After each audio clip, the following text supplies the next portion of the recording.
Thank you so much. I'm Paige. I'm an alcoholic. It really is all Rob.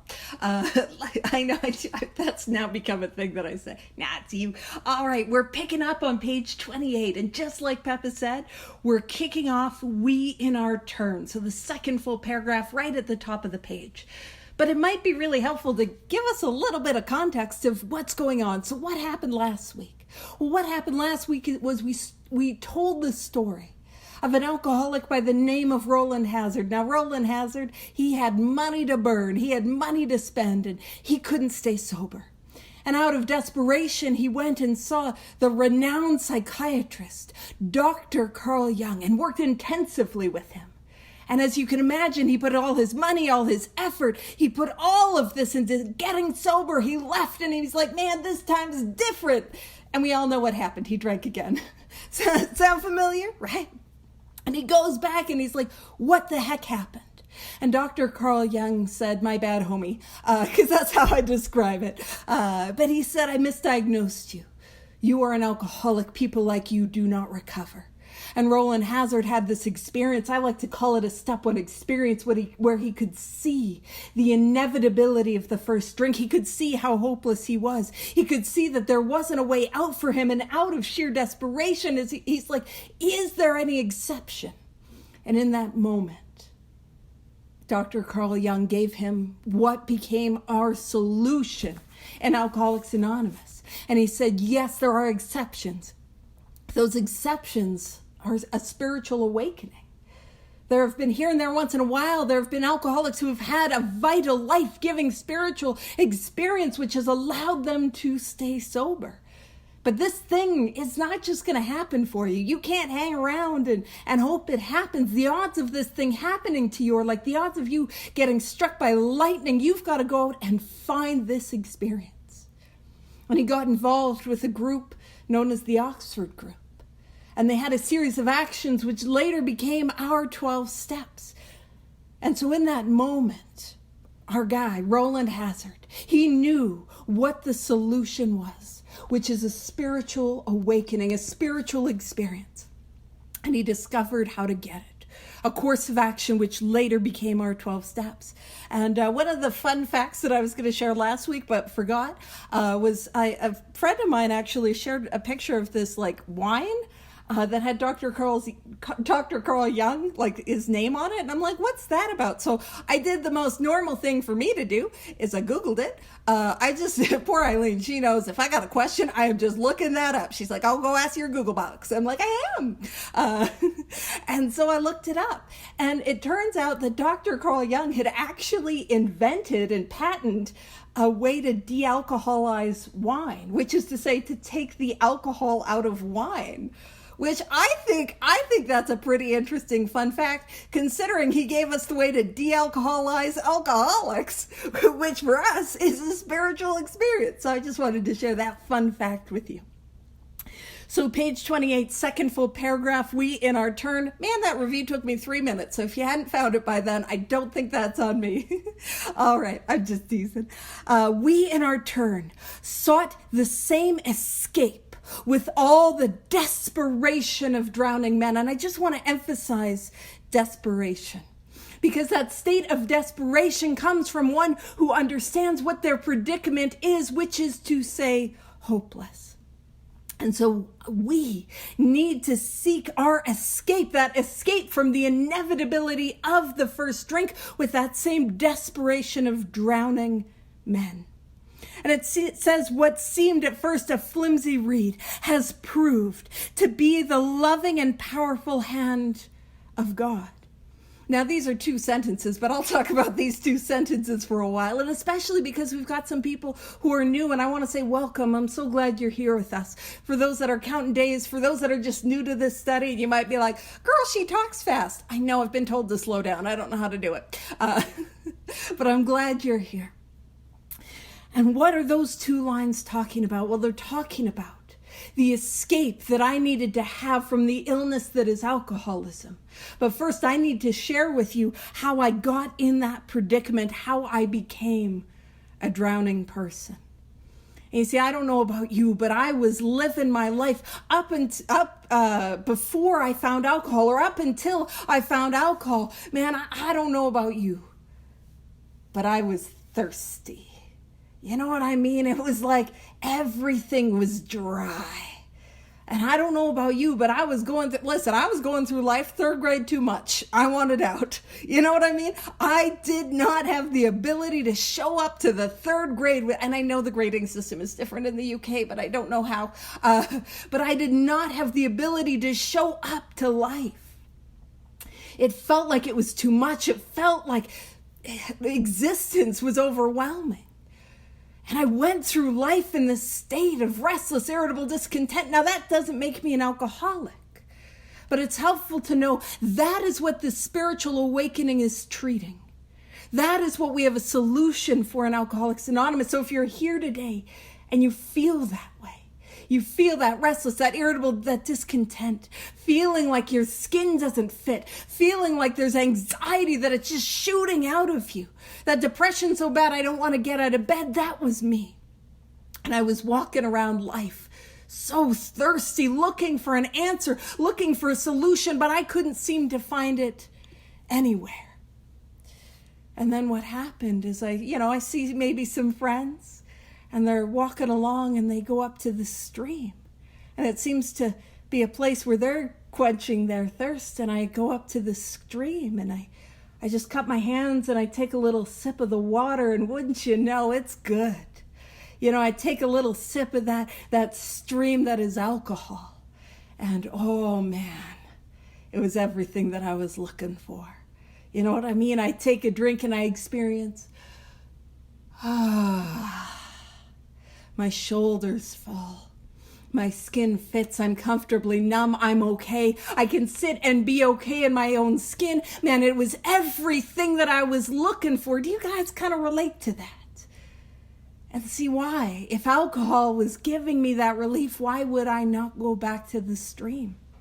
And I went back to it again and again and again.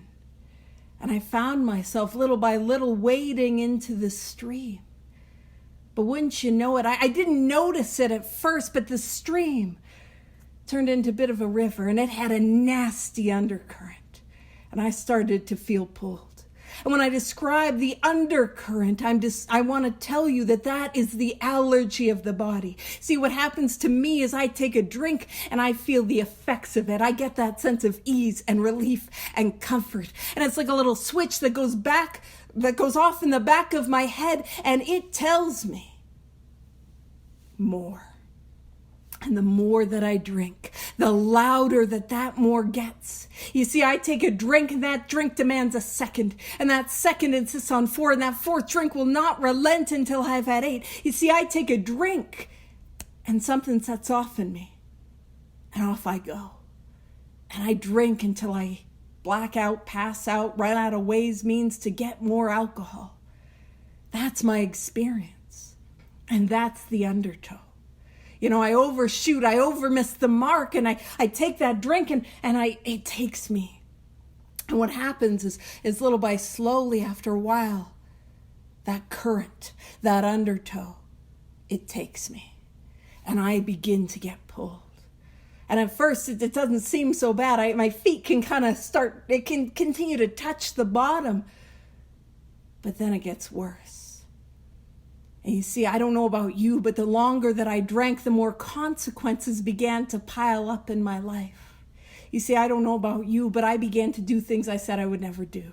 I began to hurt people in ways that I never wanted to hurt people. I began to cross lines in the sand that I said I would never cross. See, I don't know about you, but my life became one that was absolutely unrecognizable to somebody like me.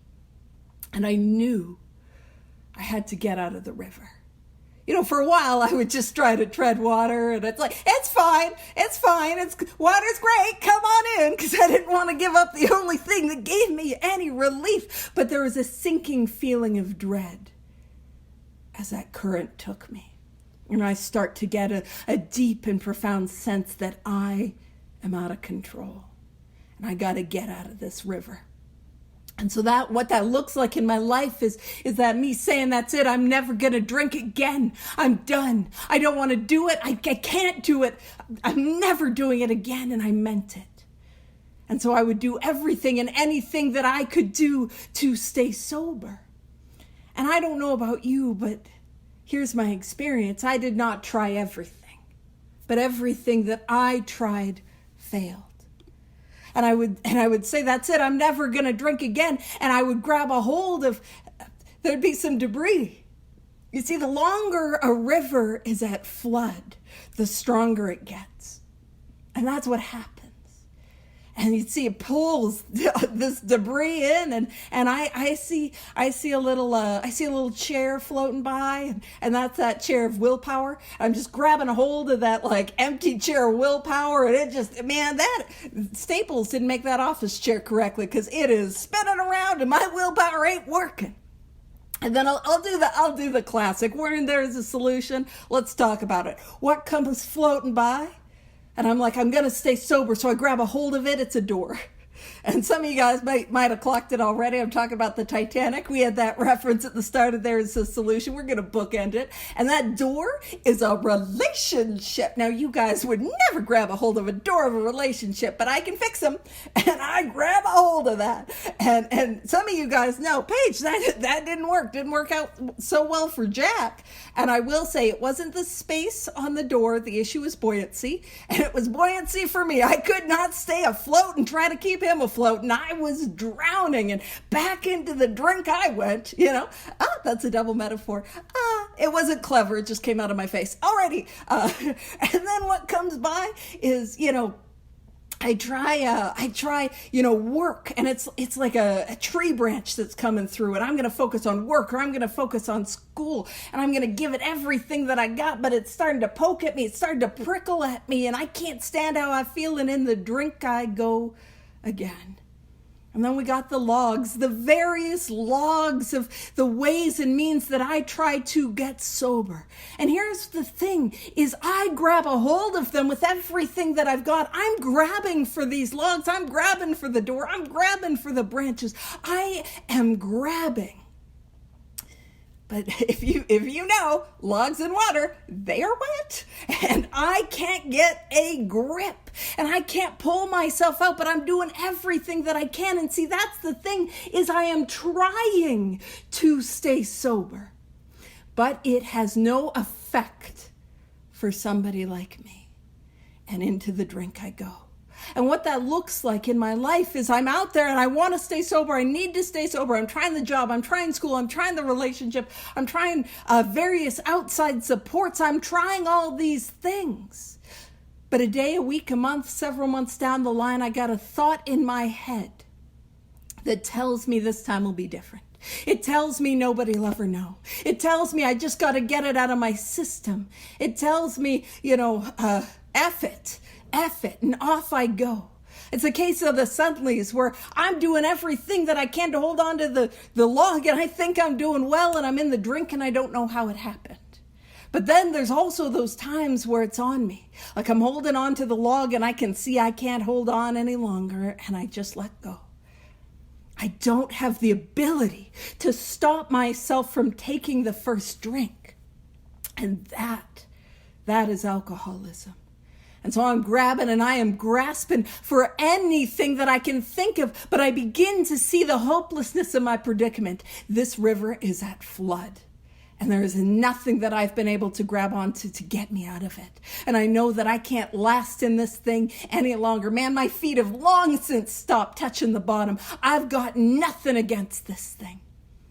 And I go across, and I keep going, and I keep going. And actually, I'll tie this in. I did a talk kind of really focused on this part of the book when I was out in Ontario, and we weren't far from Niagara Falls. So I'm like, I referenced Niagara Falls. I know!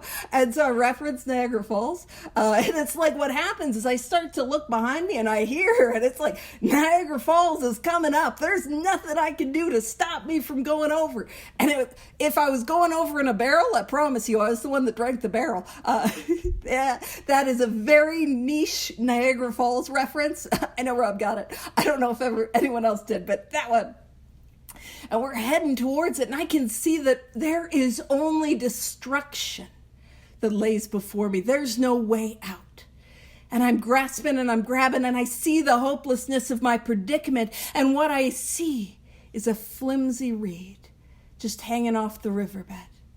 And you know what that flimsy reed is? That flimsy reed is I come to Alcoholics Anonymous and I see people like you, where the light is on in your eyes. There's a hope in your spirit. You have a joy that pervades you. And you say that a spiritual awakening made that possible. That you have sobriety as the result of a spiritual awakening, and how you got that was through the 12 steps. And that looks like, and that feels like a flimsy reed, which is to say, it feels like I'm just going to grab a hold of that thing. And like everything else, it's not going to work. I'm going to grab it and it's going to pull out of the riverbed and come along with me over the falls. It's not going to work.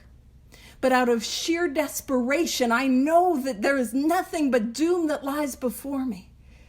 And the hope that maybe, just maybe, this thing could work, I began to reach. And I began to reach for that flimsy reed. And when I believe that maybe, just maybe, that flimsy reed could work, that is step 2. When I make the decision that I'm going to reach for it, that is step 3. When I begin to reach, that is my 4th step. I begin to put my hand around the reed in step 5. It closes in step 6 and in step 7. And as I go out and I make my list and I make my amends, what happens is that flimsy reed begins in my hand to turn into the loving and powerful hand of God, which pulls me out of the river to the riverbed. And that will happen as I continue to do that process in step 10, in step 11, and to share that with others in step 12. You see, the reality is I don't get pulled out of the riverbed because wouldn't that be nice? I get pulled out of the riverbed to help others find their way out, to help them, to have my hand out for them as a flimsy reed. And so when it says what seemed at first a flimsy reed has proved, this is not a theory, this is not a metaphor, this is our lived experience. What is proved to be the loving and powerful hand of God. I find myself safely and securely in some power's hands. And I have this whole talk, which I won't do because I already did the flimsy reed one just now, but I have this whole talk that I do about finding myself in God's hands. Man, what did my life look like in my hands? Man, I was in the river. I was drowning. And what does it look like in God's hands? I get to be safely and securely on that riverbed. I get to have my hand out for others. Man, that is what happens. And it goes on to say, a new life has been given us, or if you prefer, a design for living that really works. And when we talk about a design for living, I want us to make a note of it, because when it says design for living, we are talking about a way of life. This is not a set it and forget it deal. And if you're like, are you sure about that? Try not doing inventory for a little while. See how that goes. Or don't.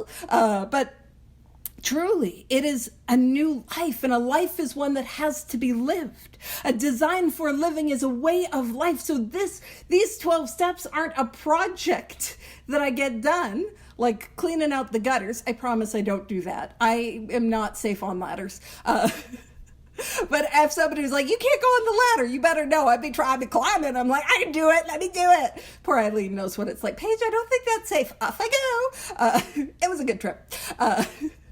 But that idea that this is how I live my life, not a project that is completed, but a way in which I show up to all areas of my life. And if that doesn't sound appealing, that's fair. It doesn't sound appealing to most of us, but I got Niagara Falls staring before me. I'm like, ooh, I'm not going to do well on that. But what I want to also emphasize is that it really works. What we have here is something that works. And that's our lived experience, not a theory, not an opinion, but an answer. And if I'm here today and I feel like I don't have an answer, I continue to drink even though I don't want to. Or maybe I'm sober a little while and I am miserable and or I'm sober a long while and I'm miserable. Man, we have something here that works. It works. So it goes on to say, the distinguished American psychologist William James, and some of y'all know, I am a William James stan. Like I will focus. So William James, in his book, Varieties of Religious Experiences, indicates a multitude of ways in which men have discovered God. So what is this book, Varieties of Religious Experiences, and why is it the only book that is specifically referenced? This is going to be a fun fact. It's not that fun, but it is a fact. The only book that is specifically referenced in the first 164 pages. Varieties of Religious Experience. So it was not actually originally a book. It was a series of lectures that this American psychologist William James gave in Edinburgh. And he was talking about how privileged it was to bring the American over there, and maybe someday there'll be a, interchange. Anywho, but it was a series of lectures that he gave. And it was on this area of study, this area of interest, which was spiritual experiences. Spiritual awakenings. Now, William James was an intellectual. He wasn't somebody that had a spiritual awakening, but he found them fascinating. And his whole, what later became a book, was a study of lived spiritual experiences. And part of why I found this book so interesting was I had heard for a long time that, meditation in the 1930s only meant thinking. There was no other form of meditation. And I heard that, and it never sit right with me. But it was people that seemed to know a lot more than me, so who am I to argue? And listen, I am a conflict-averse human being. I'm not arguing, I promise. But they would, the meditation was only thinking. There no other form of meditation. So which is to say the discursive form of meditation, which is thinking. And this idea that discursive was the only type. And I'm somebody, you don't have to be. But when I began to do this work, in a way, like in the way that it is described in this book, with the desperation of somebody who is drowning, what came alive in me was a powerful experience. And I'll talk about it. I can't stay well on just one. And I began to seek and deepen that experience and want more. And later on in step 11, it talks about be quick to see where religious people are right. So I would borrow from a bunch of faith traditions, and I would read, I would listen to, because I don't read well, audio, but I would listen to some old medieval nuns and monks and all these different things from a variety of faith traditions throughout history, from the medieval ages and even some before. And what was happening is I was listening to Varieties of Religious Experiences, as one does. I was actually more commonly, I would listen to it at the airport, and I will tell you that was the airport's gotten a little more stressful for me. But I will tell you, listening to Varieties of Religious Experience in the airport is it's like a Quiddity, a summary of who I am as a person. Just living my best life, having a great time. Woo! So and what was so powerful for it was William James. There's only a little bit where he kind of talks about meditative practices. The book isn't really on meditation, but in it he spoke about a variety of individuals who had powerful spiritual awakenings, who also had a variety of meditative practices. St. Francis de Sales, St. Teresa of Avila, St. John of the Cross, the Quakers, the Quietism movement, ones outside of Christianity as well, but some of those were more studied because he's, a guy in the early 1900s and living in North America. But it awakened that idea that, discursive meditation is not the only form of meditation. There is what was kind of known as apophatic and cataphatic. Cataphatic is where you sort of bring your attention to something. And then apophatic is a little bit more like negation. And that these existed. And still, when people are like, the only type of meditation they had in the 1930s, I get really passionate, but I still don't argue. I'm like, okie dokie, that's fine. But I love this piece of literature because it's so interesting to me and it connects all these dots. And I'll be honest, it's a perfect place to go on little rabbit holes of like, who's that? What's that? You know? And I was doing that all over the place. But what's also interesting is that the book Varieties of Religious Experience, it's not really known as a piece of cake, like an easy peasy read. I like to always joke about like, oh, what, you haven't picked up your light paperback copy of Varieties of Religious Experiences and you're not reading it on your lounge chair at the beach, some light summer reading? No, it's known as a bit of like a tough read. And I think because it's referencing a lot of these stuff, but it points that like Bill Wilson, he wasn't the big intellectual of the two co-founders. It was really Dr. Bob. He was the voracious reader. But I do think it speaks to Bill Wilson's like intellectual ability to make his way through that. And in it, he describes, there's a number of different chapters that some of which are of more interest to alcoholics in AA, some of which are of less interest. Like saintliness, I always joke, that's the chapter for me. And Rob's like, nah, girl, it's the sick soul. That's you, girl. He doesn't at all. He's very nice to me. But in it, there's a chapter on mysticism. And in it, he describes the 4 qualities of a spiritual experience, how he describes it. We'll talk about that a little bit more. But the first is that the experience itself is ineffable. Ineffable means that it needs to be experienced to be understood. So if you're here today and you're trying to figure out the steps, figure out Alcoholics Anonymous, think my way there, I can't. I need to experience it. Just like I couldn't think my way into the experience of that first drink.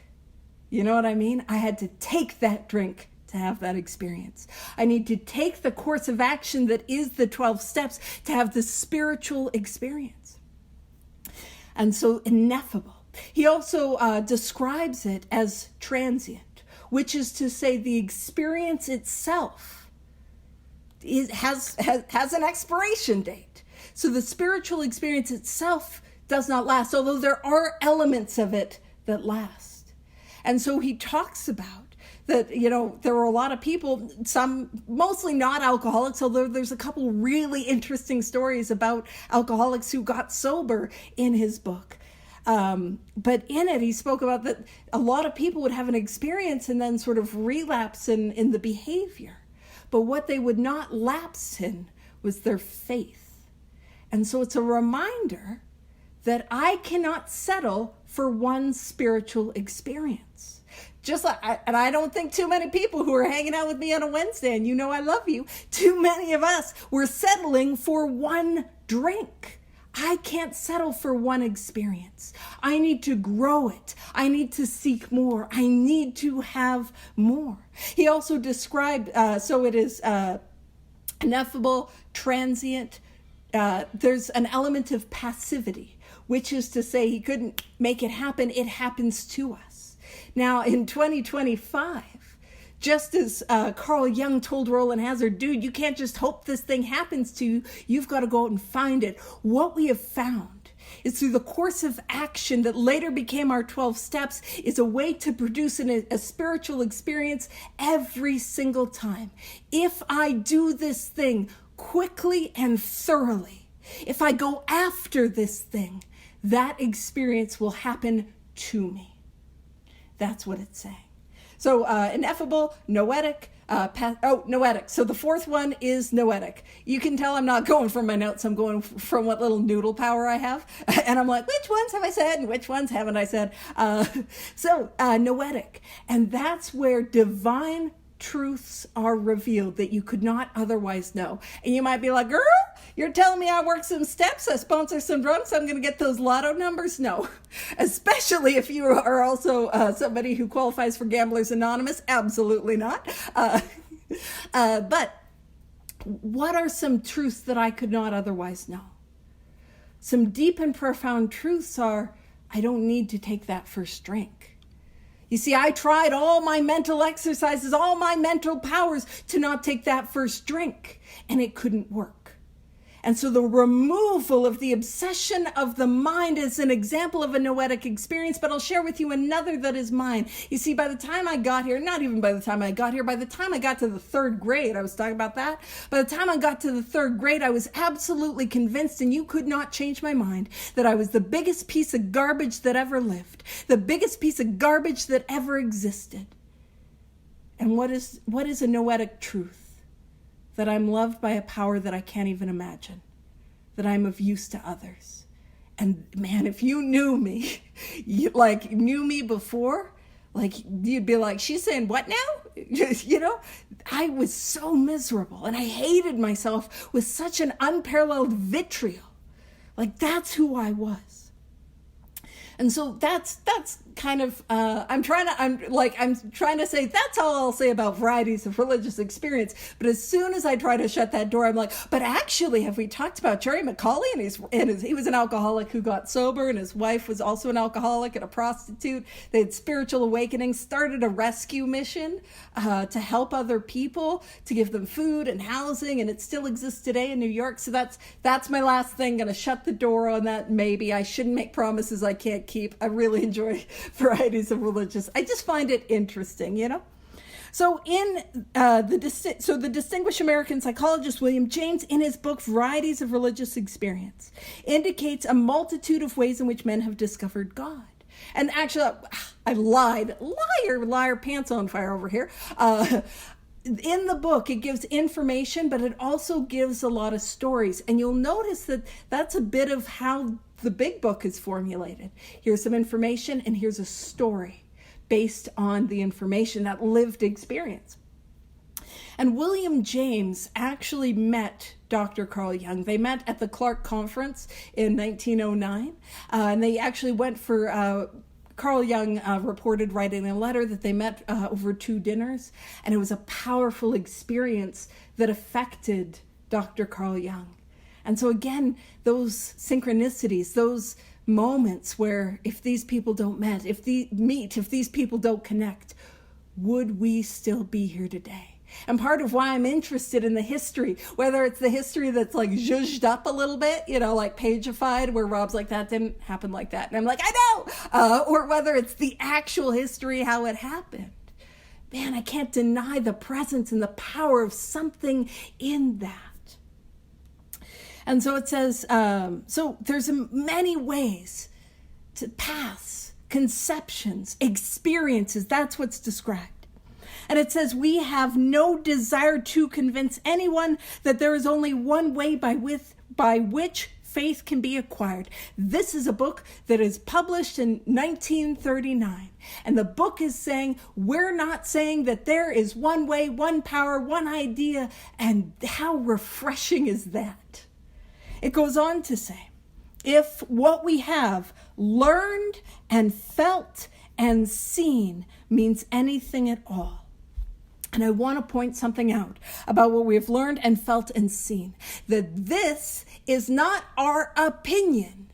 What they are referencing is our experience. What we learn through experience, what we have physically felt, experienced, and seen in the lives of those around us. So this is based on experience, not opinion, not ideas, but lived experience. It means that all of us, guess what that means? You too. Unless you don't want to be, but you too. I always joke that my metaphors are consensual, but this one might be a little less so. That all of us, whatever our race, creed, or color, are the children of a living creator with whom we may form a relationship upon simple and understandable terms, as soon as we are willing and honest enough to try. So what it is saying is, regardless of who we are, regardless of where we come from, regardless of the things that I bring that feel like barriers to this power, we are all children of a living. And I say, and if children doesn't jive with you, just bear with me. I'm going to explain what we're talking about in this metaphor. of a living creator. And I love that idea of living, that this power is not an over there idea, but a present tense verb. This power is alive in the here and now. But when it says that we are all children of a living creator, that idea, that my friend Babe, he talks about that God doesn't have grandkids, only kids. That there is no separation. Although I will say grandparent love, there's something extra special about that, But that idea that there is no separation. But what that also means is that somebody like me, I will never look into the eyes of somebody that God does not love. Does that change how I show up to life? Does that change how I show up to traffic, to the group conscience meeting? I'll never look in the eyes of somebody that God does not love. We are all children of a living creator. And what is that idea of children? So some of us might have had religious trauma. I'll be transparent. I didn't grow up with a lot of religious trauma. I don't have a lot of that. So I have the luxury of using this language. But if that's your experience, bear with me. Because that idea of children, which means that we are still learning, that we are still growing, that life is just as much a school as it is a playground. And I wouldn't hold children who are learning to impossible standards. In fact, I might give them some grace and understanding. That sort of idea. And it says, and then it says, we may form a relationship. I really love the relational view of God, of a higher power, of the creator, of a spirit of the universe. That really resonates with me. Here's why. Think about a literal relationship. And actually, bear with me. I'm gonna do my Tinder metaphor. And I'm like, I don't got a lot of time before I have to hand it back to Peppa. And I said that I was gonna finish this chapter, and we've done like 2 paragraphs. Whoopsies. But here's my Tinder metaphor. So basically, in the second step, all I'm doing is deciding that I'm not being catfished. I'm not even like swiping right on that bad boy. You know what I mean? I don't even have to hit super like. Somebody told me the right ways to swipe on Tinder. So I'm like, that one. I just need to believe that this power could exist. I don't know anything about it. I've been given some the bio, and we all know it's if you're trying to find a guy on Tinder and you're where I'm from, it's going to be a guy with a truck or holding a fish for some reason. I just got to believe that trout is real. Maybe that's not where you live. I've not been on Tinder. I'm living vicariously. All right. I just need to, and there's a bit of a description, a bit of a bio. You don't get the whole picture. And so what do we got in the bio? Maybe kind, loving, patient, more powerful than me. Some things that people have said, and all I'm willing to do is just believe that maybe I'm not being spiritually catfished. And in the third step, what I'm doing is essentially, let's say swipe right. And I don't even have to give it a good swipe, just a little fine swipe. And see, now I know that as a rule, alcoholics, we are not people that typically date. You know, the joke of how do you know an alcoholic's on a second date? Well, they got their 2 garbage bags full of stuff as they were kicked out of their treatment center, showing up in the driveway, baby. We're not functional enough for the U-Hauls. That's a different population. So, we're not somebody that typically dates, but bear with me. In the dating process, at first, it feels a little uncomfortable, a little nervous, a little like sometimes maybe like early days of prayer where I feel like I'm just talking to a wall. Does that kind of sound familiar? I don't know this thing. It feels awkward. It feels uncomfortable. I'm praying because I was told to. I'm meditating because I was told to. I'm taking inventory because I was told to, and I don't see how this would help, and it's awkward and it's uncomfortable.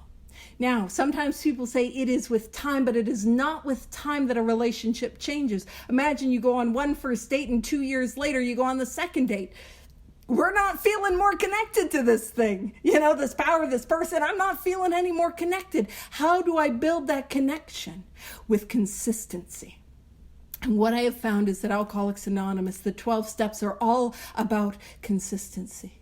So little by little, I start clearing away the stuff that's blocking me between me and that power. And little by little, I start to talk to that power and listen to that power. Now, some of y'all that are married, you're going to know if you don't speak to your spouse for like a week or two, you're not going to feel very connected.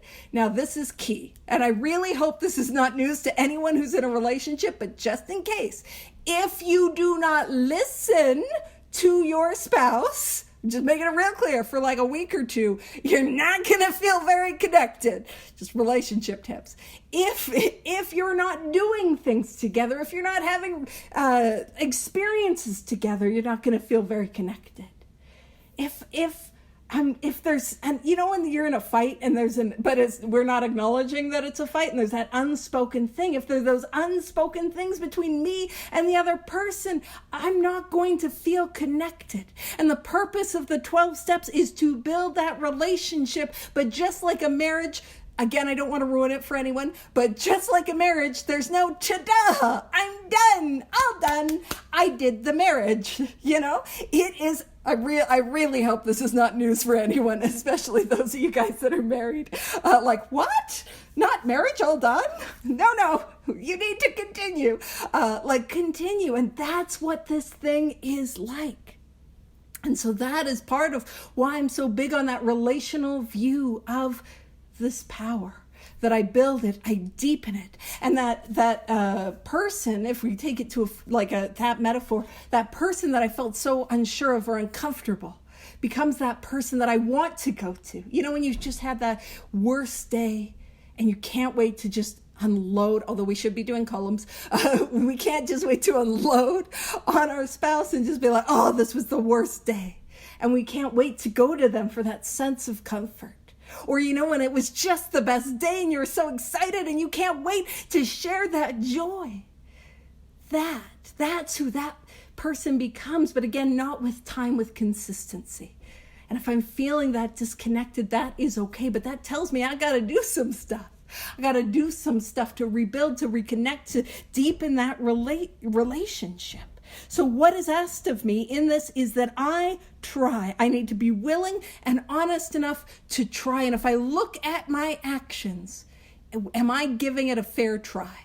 And if I was looking at my spiritual actions as it would relate to like dating somebody, would we still be together based on the actions that I put into this thing? And by the way, a spiritual good morning and that's it. That's probably not going to cut it. Again, I hope this is not groundbreaking news of, you know, people in relationships. Not a good morning. It's not enough. At least for me. Now it goes on to say, those of us having religious affiliations will find here nothing disturbing to their beliefs or ceremonies. There is no friction among us over such matters. And that is a beautiful line.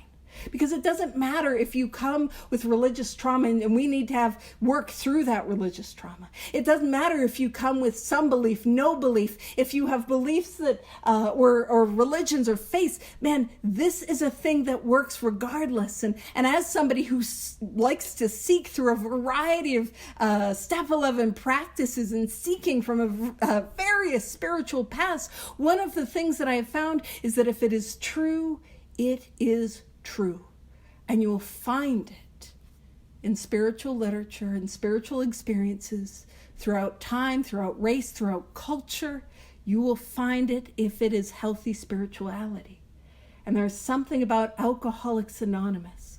And to be very specific, the 12 steps of Alcoholics Anonymous as outlined in this book that is pure spirituality, because there's no conflict with any faith or any healthy spirituality. And it's that idea, if it is truth, it is truth. And another thing that I just talk about when I talk about one of the most sure signs of a spiritual experience, in all the seeking that I've done and the religious experience, varieties of religious experience, one of the most sure signs of a spiritual experience is the desire to go help somebody else, the desire to go share that with somebody else. Which I always say, that doesn't mean if you're like, I don't feel like I want to help people, that doesn't mean that's a get out of jail free card. I don't have to. No, go do it and you'll get the experience. Alrighty. So it says, we think it is no concern of ours what religious bodies our members identify themselves with as individuals. This should be an entirely personal affair, which each decides, this should be an entirely personal affair, which each one decides for himself in the light of past associations or present choice.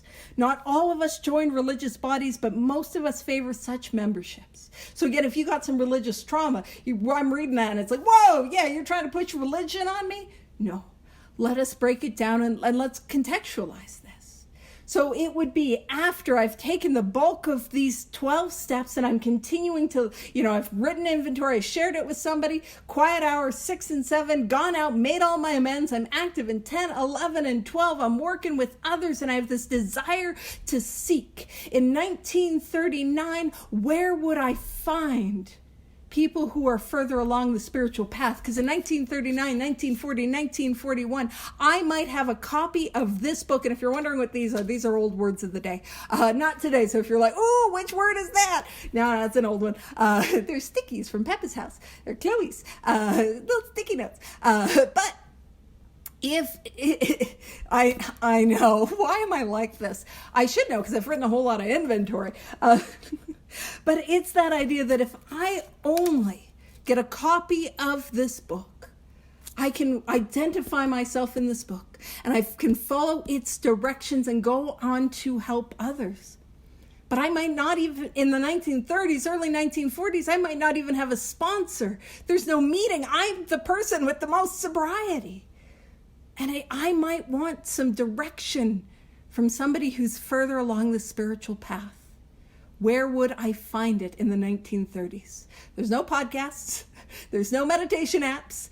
I can't go to a yoga studio and do some Kundalini meditation. Like, those things do not exist readily available.